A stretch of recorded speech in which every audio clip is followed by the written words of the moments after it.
All right, this next concept is all about the flat five, the blue note in the minor key. I'm going to do all the examples right now in the key of C. So it's C minor, flat five is a G flat or an F sharp, depending on how I'm feeling. And just a quick demonstration so that we all know what I'm talking about is like this. The standard pentatonic scale with no blue note is like this.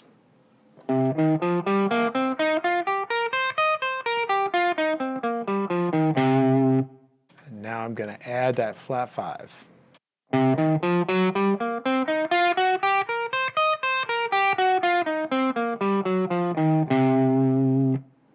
So let's look at that note, and we all kind of blow past it, but it is exceptionally powerful, and there's a million different ways to get to it, and there's a million different ways to use it.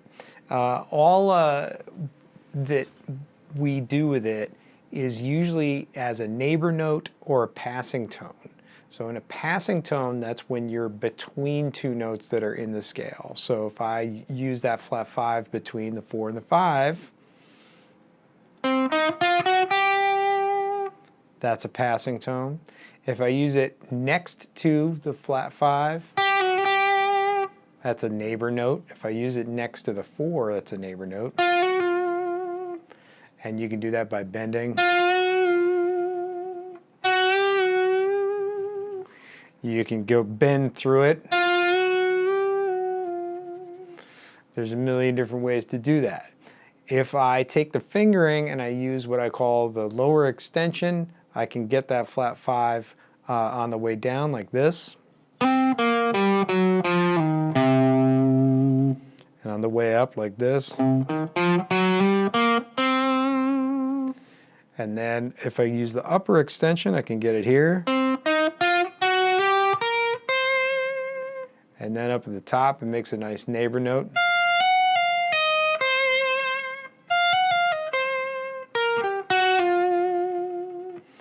On the way down, I'm going to very often, instead of sliding all the way back into this,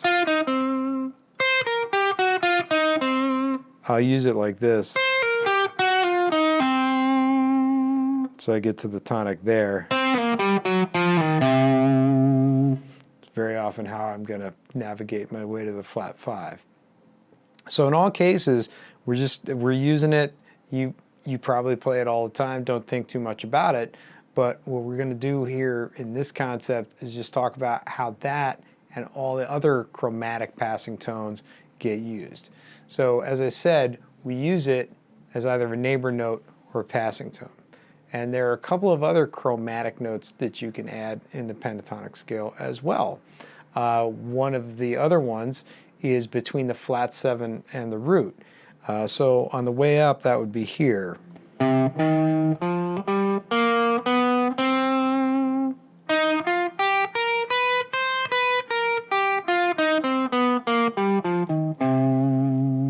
So that's adding the major 7th as a passing tone, just like the flat 5, but it's a little more controversial. So, but as I'm saying, the flat 5 is the gateway to getting all these chromatic notes in there as either neighbor notes and passing tones, and the goal is to be able to hit them on your way to a scale tone or adjacent to a scale tone. Now, in the broader concept, in terms of how you know the neck, we're going to really break outside the box with looking at this, because just this little bit that I played here,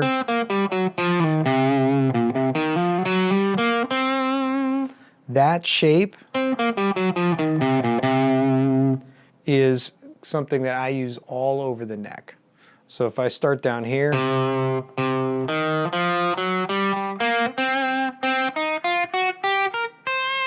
it's always the same shape. From the root, flat 7, root, flat 3, 4, flat 5, 5, flat 7. Then from here, it's the same thing again.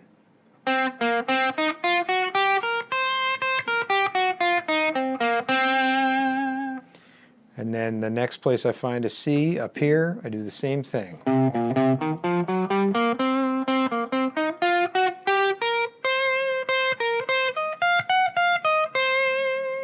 Exact same little shape.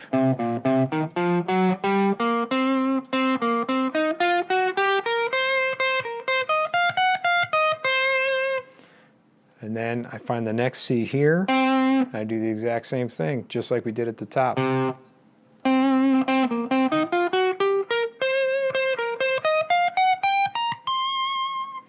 And that's the way I navigate the entire neck with just this one shape over and over and over again in order to nail the flat 5 and the entire minor pentatonic scale. So that's pretty much the whole concept that we're going to be dealing with in this and the playing exercise. Let's get a couple of exercises you can do with the metronome in order to get it under your fingers. So first up, we're just going to practice the pentatonic scale, including the flat 5, the blue note, with the metronome.